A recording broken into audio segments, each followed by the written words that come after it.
Broadcasting from London, Ontario, Canada to the rest of the world, it's Ask the Top.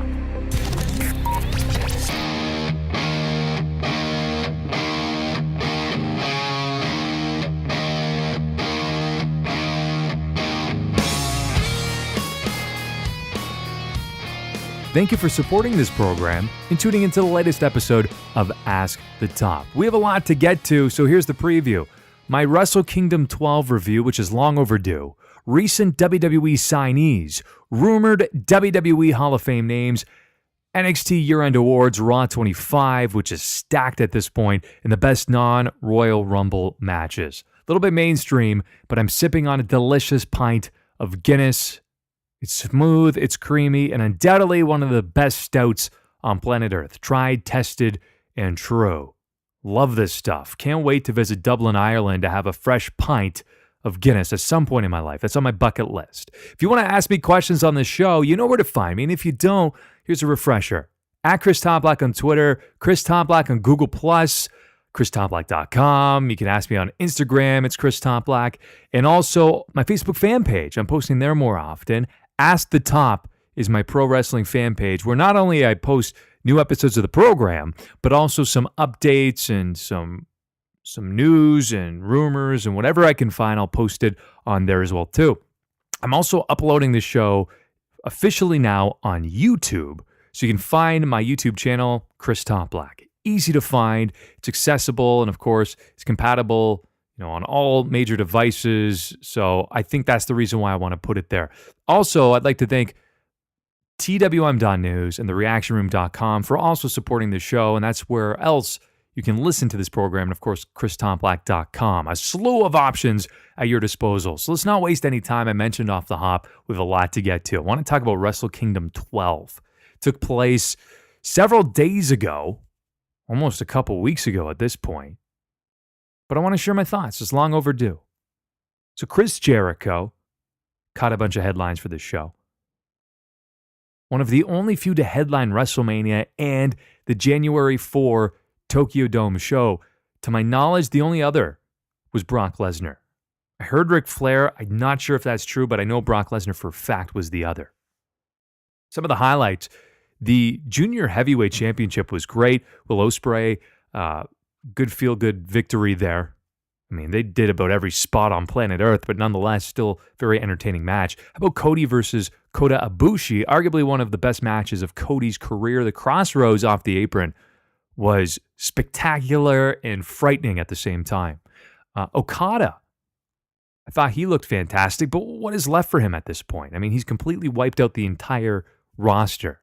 So I thought that was a pretty good main event. And of course, Kenny Omega versus Chris Jericho, while it wasn't their best match, and I mean that in terms of their respective careers, you know what? I still thought it was a highly entertaining brawl, one of the best matches on the entire card. Chris Jericho is the David Bowie of professional wrestling. He continues to change and evolve as his career moves along to a point where it's always fresh.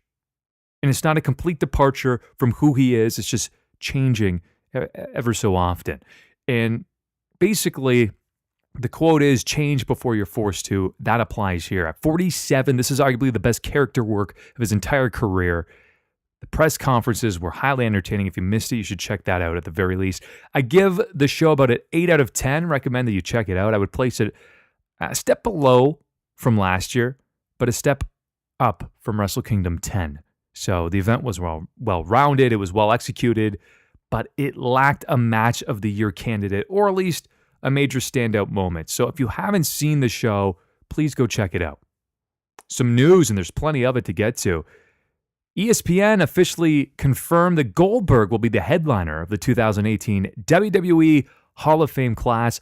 Well-deserved. He was WCW's answer to Stone Cold Steve Austin, one of the only homegrown talents that actually worked out. I think it was basically him, the Giant, and already I'm running out of names.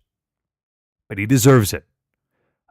Not exactly a technical wrestler, but he was huge, and he helped WCW have, that 82-week winning streak. He was certainly a factor in that, especially in 98. That was his definitive breakout year.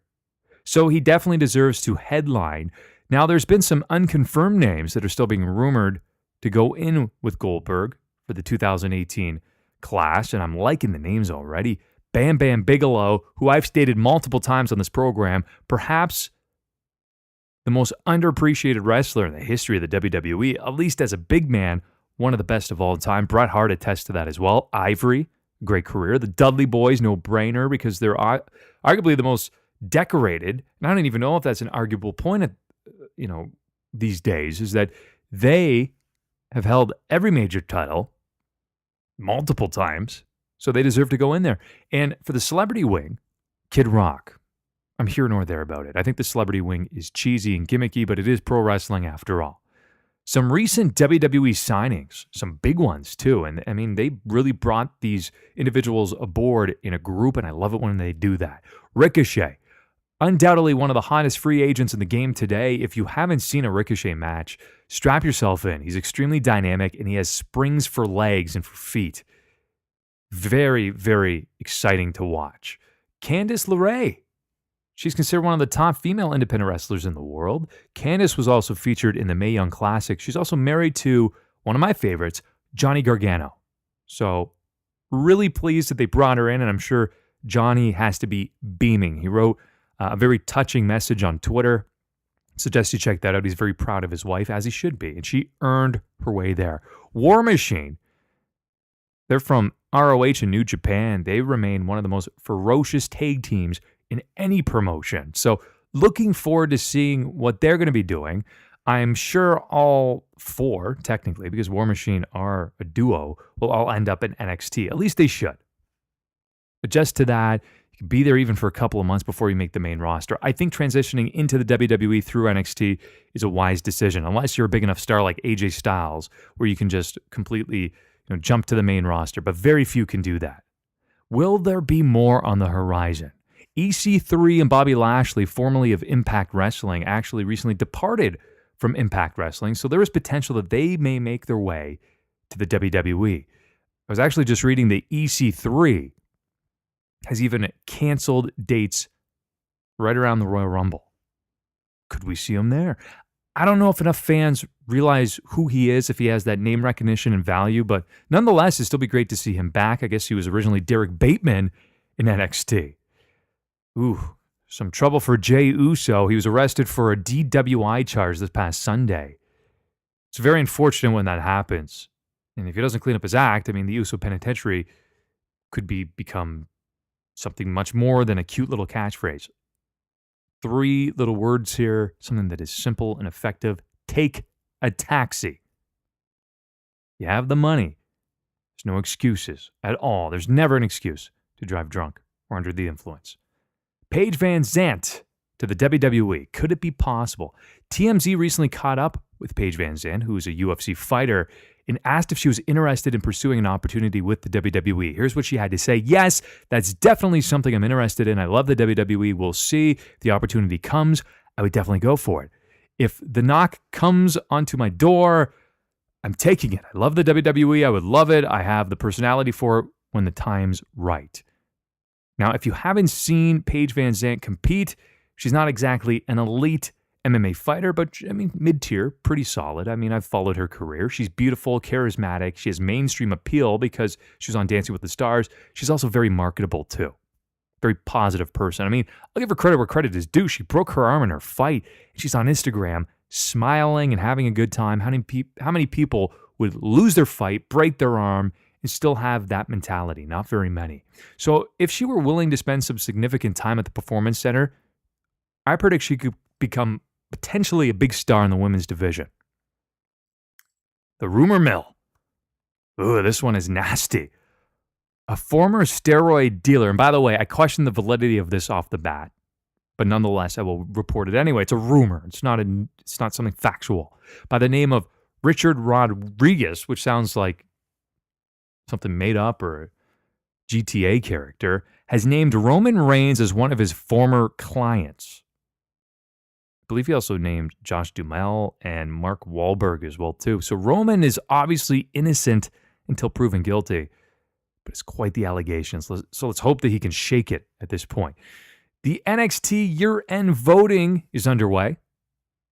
So you can actually vote using hashtags. I believe it takes place all the way up until Saturday, January the 27th, which is just really about 10 days away from the time that this is being recorded and produced. Voting is now, of course, underway with those hashtags. That's all you need to do is post these hashtags on social media. Go over to their Twitter account or their Instagram account, and they'll kind of guide you along from there. So you can determine the best of 2017. I'm actually going to go over who I voted for, not to sway you in any such way, but just because I want to put that out there. I'm not going to necessarily go into great detail and justify why, but I'll provide this with yourself anyway. So NXT TakeOver. What was the best TakeOver event? I said Brooklyn 3. I have fond memories of that one. I really enjoyed it. A lot of people will probably vote for War Games. I'm going for Brooklyn 3. The NXT award female, I went with Asuka. It's a no-brainer. She was undefeated after all. For award for male, I went with Drew McIntyre. Actually, I may have even changed it to Bobby Roode, but I think I'll go with Drew McIntyre. He had a breakout year, but you could toss that and change it to potentially Bobby Roode as well. Award overall, I went with Asuka. Again, undefeated. She took NXT to a whole new level. She carried it on her back for a while. Best tag team, I went with DIY, of course, before they broke apart, about mid-year. Breakout star, Aleister Black. Future star, Kairi Sane. Award match, Bate versus Dunn. And rivalry, Black Dream, which was Aleister Black and the Velveteen Dream. I love that feud. I wish they extended it to another couple of events, but it was great. So that's who I voted for. Again, you can cast your votes up until Saturday, January the 27th, which is NXT TakeOver. It's going to be taking place in Philadelphia right before the Royal Rumble. Cannot wait. And I should add, next week, back-to-back weeks, we're going to have a special Royal Rumble NXT TakeOver edition of the program where I will talk about very little else other than those two mega events. Highlights from the week. From Monday Night Raw, Finn Balor versus Seth Rollins, plus some extra points for the return of the simple yet highly effective curb stomp that has been rechristened the Blackout. A little bit more mainstream appeal with that name. I dig it. How about the Revival's promo? Really enjoyed that one too. While many of their points were obviously made to just simply gain heat, there was a lot I actually agreed with. And remember, the best heels are often right, and you're supposed to hate them for that. Now, in this case, I actually enjoy what they had to say. Again, a lot was just to gain heat, but there was some little truths in there. Nuggets of wisdom. On SmackDown, how about Xavier Woods versus Jinder Mahal in the U.S. title tournament semifinals?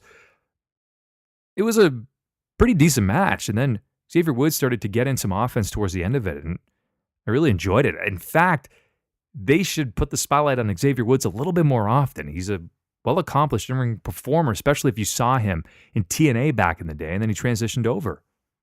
Great wrestler. Excellent psychology. I enjoy him. Very exciting when they let him loose. While I thought the match was average, I think Bobby Roode winning the United States Championship has to be a definite highlight. But let's finally turn him heel. Long overdue. Unfortunately, I was unable to catch WWE's Mixed Match Challenge on Facebook Watch as it wasn't readily available in Canada, which seems like a giant missed opportunity. Mind you, it's not exactly like we're going to skew, the viewership.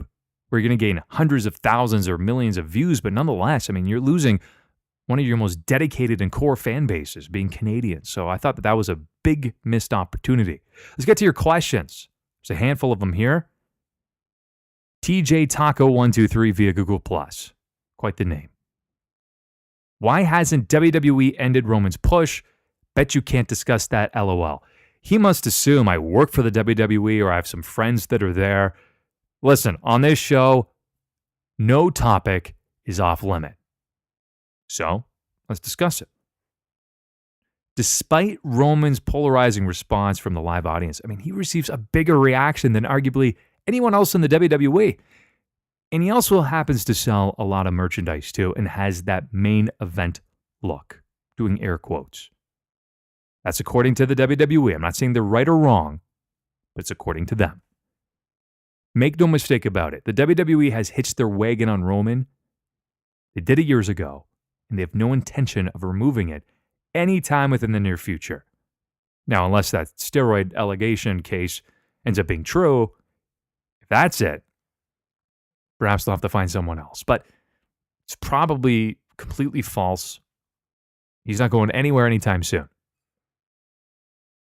A swig of Guinness. Jason Ensley via Google Plus. Should KO and Sami Zayn go after the tag team titles? Absolutely. Why not? That is, unless the WWE is leaning towards the inevitable collapse between the two best friends. Mike Leoshi, I believe. If I mispronounced your name, my apologies. I know you've asked many questions, and I greatly appreciate your ongoing support and participation. Via Facebook, that is the Ask the Top Pro Wrestling Facebook page. Like it if you haven't already.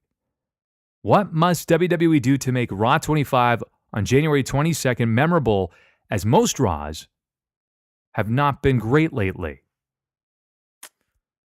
Well, I mean, they're already relying pretty heavily on legends and nostalgia acts. But listen, as much as it's going to generate ratings to have all these big names, and I'll preview that shortly on this show, just to simply appear as one-offs, it's going to do very little to carry any storylines forward. So while the 25th anniversary of Raw should provide some feel-good moments from legends, they must place an emphasis on the upcoming Royal Rumble along with the road to WrestleMania. What about Ronda Rousey? An appearance from her? Are they going to actually mention her? Do we finally get to know what's happening with The Undertaker? How about a few major entrants announced for the upcoming Royal Rumble? I mean, we need to progress these storylines more than anything. So we'll see what happens. But I think they're going to be relying more heavily on these nostalgic acts more than anything else. Kyle Scarf, one of my closest buddies, a.k.a. Mr. Gore via Twitter. He's a massive wrestling fan. He is the man to follow if you love anything to do with horror. It's horror punk music, horror movies, horror television. He's your guy. With the Royal Rumble quickly approaching, what would you say is the best non-Rumble match to take place at the event? My pick would have to be Benoit Angle at the 2003 Rumble. Okay, so again, quite often when I dive into the show, it's a one take, it's fairly non-scripted, I have some notes. This one is off the top of my head. Give you my top three. I'll probably even give like a special mention to Cactus Jack, Triple H. That was a solid match. It was violent, it was grueling. Really enjoyed that one. But here's my top three. I'd have to go with Benoit versus Jericho. That was their ladder match in, I believe, 2001. More recently, Brock Lesnar, Seth Rollins, and John Cena. That was an incredibly exciting match at number two. And then at number one, I have to agree, it's a technical masterpiece. Chris Benoit versus Kurt Angle. Perhaps the best match both of their careers. So that's my top three. Do you agree? Do you disagree? Let me know all over social media. As I alluded to earlier, Raw 25 is taking place next Monday, January the 22nd, and the show is absolutely stacked. Jim Ross and Jerry Lawler are reuniting as the announcing team for Raw 25, also appearing. And I'm not going to read off the entire list because there's a ton of them, but I'll read some notable names. What? Stone Cold Steve Austin. It's not Raw 25 without the Rattlesnake, the Bionic Redneck. What? The man himself. The Undertaker's going to be there. I don't know how I feel about that. Unless they're leading up to a match at WrestleMania between him and John Cena, I don't know if I'm feeling it. He had the perfect John Wayne right off into the sunset moment, and I don't want them to diminish it just for a pop on Raw 25. John Cena will be there. Chris Jericho, fresh off his match with Kenny Omega and his appearances in New Japan Pro Wrestling, he's going to be there, and he's going to receive a huge reaction. I wish they actually didn't even mention he was going to be there, and he made a surprise appearance. Ric Flair will be there. DX, being Triple H and Shawn Michaels. Also, X-Pac will be there. Kevin Nash and Scott Hall will be there. Eric Bischoff, Trish Stratus, the Dudley Boys, the New Age Outlaws, APA, being JBL and Ron Simmons, the $1 Million Man, Ted DiBiase, and the Bella Twins. So again, it is a stacked show. I think even Tori Wilson, Terry Runnels, Brother Love, Kelly Kelly. Again, too many to name, but it's going to be an incredible evening. I'm sure there's going to be a ratings spike, but at the same time, as I noted, they must progress these storylines. Next Wednesday, it's going to be a special edition of Ask the Top. On that show, we're going to be talking about NXT TakeOver Philadelphia and the Royal Rumble. If you have questions, I'll see if I can fit them in next week, but that's what we're going to be talking about. It's going to actually be a longer show than usual. I'm really looking forward to it. And again, thanks for your ongoing support. If you would be so kind, share this show all over social media. Tell your friends, tell your family, tell any wrestling fan to tune in, and we'll keep doing this. Until then, happy trails to you. Until we meet again.